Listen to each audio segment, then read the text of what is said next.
ng Alpha? Sa check nila. Stand up, I'd like to see. Who answered Alpha? Stand up. Sa check nila papel, ang hindi tumayo at tumayo, hindi magiging RN. Who answered Alpha? Alpha. Alpha, sa paper nila. Sa paper, check nila. Ang ilan yan? 1, 2, 3, 4, 5, 6. 6 students. Sit down. Who answered? Bravo! Stand up. Majority, sit down. Who answered Charlie? Stand up. Sit down. Favorite na Bravo. Who answered Delta? Stand up. Marami ang Bravo, followed by Delta, Charlie, Conte, ang ating sit down.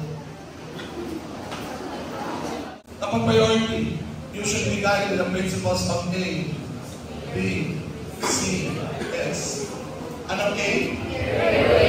Anong B? Anong C? Anong S? Safety. My airway was a choices. My airway ba? Na-address ba ng medical technicians ang airway? Naka-intubate? Na-attend? Check. Na-address ba breathing? Oo! Naka-agubag eh. Naka-autosat ka. Let us remove the first wrong obvious answer.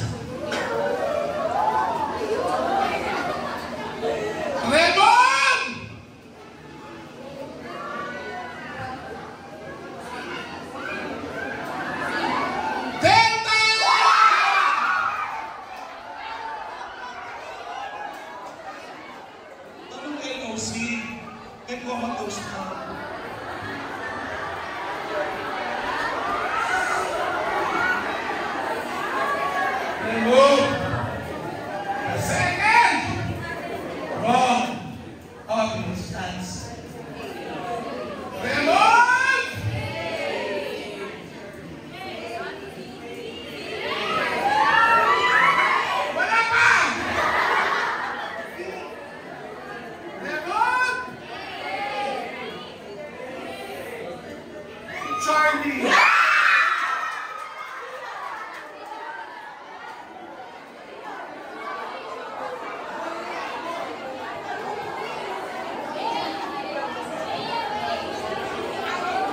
Charlie, dalawa ka. Alpha or Bravo? Dalawa na.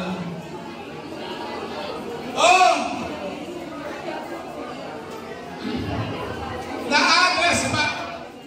Na-address ba ang airway? Ang breathing? Ang circulation? Circulation? Hindi ba? Remember, may total fracture of skeletal bone. Ang bone. Ito ba ang largest and heaviest bone? Sa loob! Meron bang red bone naro? May red bone naro?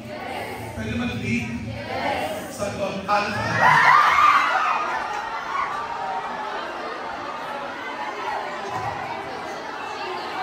Anong beauty? It is a word of achievement. More is a word of retreat. Might is a word of bereavement. Can is a word of defeat. Not is a word of duty. Try is a word of each hour. Will is a word of beauty. Can is a word of power. Can you pass the board exam next year? Can you top the board exam next year? So that would be the telling everyone, would you have to become a president or a board top-notch? Believe, have faith, and you can be a winner and be a board top-notch. I won't say goodbye until we meet again next January. Thank you very much, guys, and God bless you.